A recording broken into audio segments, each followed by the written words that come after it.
आज नौकरी से छुट्टी होने पर मैं लाहौर से गांव वापस आया हूं, तो ये बात सुनकर मेरी आंखें नम हो गईं कि उसने एक बार फिर से खुदकुशी करने की कोशिश की है।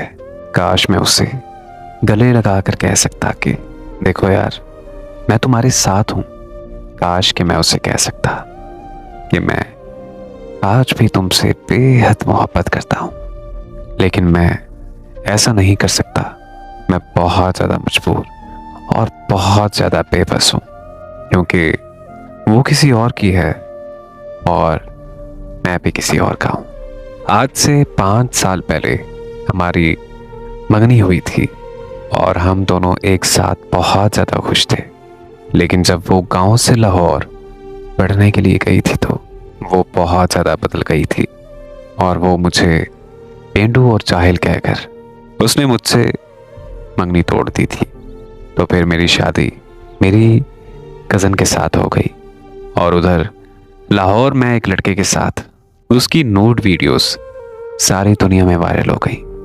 फिर वो लाहौर छोड़कर गांव वापस आ गई और फिर उसकी शादी एक नशा करने वाले अनपढ़ आदमी से कर दी गई।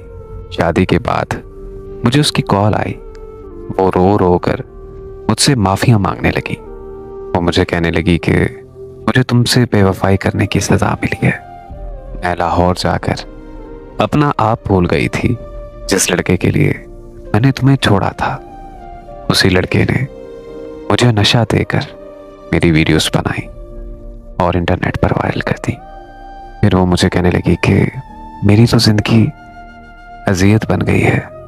मेरा शौहर नशा करके रोज़ मुझे मारता है। मेरे माँ बाप मुझसे बात नहीं करते। ख़ानदान में सब के सब मुझे गलत समझते हैं और आज मेरी ख़ानदान में कोई भी इज्जत नहीं करता। उसकी बातें सुनकर मुझे बहुत ज़्यादा तकलीफ़ हुई और फिर मैंने उससे कहा कि तुम खुला ले लो। जब तुम खुला ले लोगी तो मैं तुमसे दूसरी शादी कर लूँगा।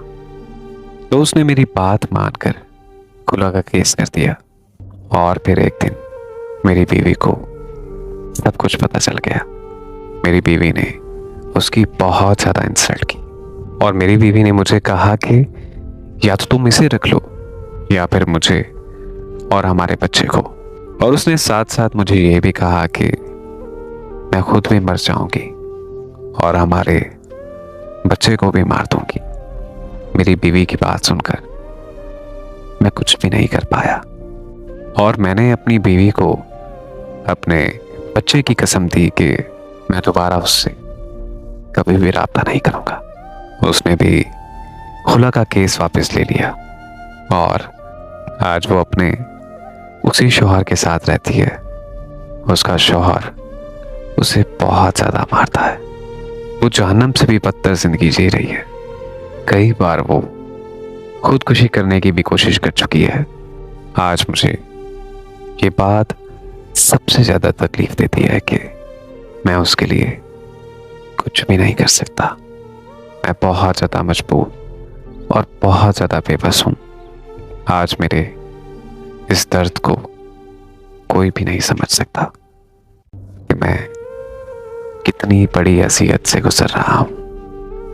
आज मेरी मोहब्बत इतनी ज़्यादा तकलीफ़ में है और मैं उसके साथ नहीं हूँ। आज मेरी ये कैफियत है कि उसके साथ जुल्म होता हुआ देखकर भी मैं बिल्कुल चुप हूँ। मैं कुछ भी नहीं कर सकता।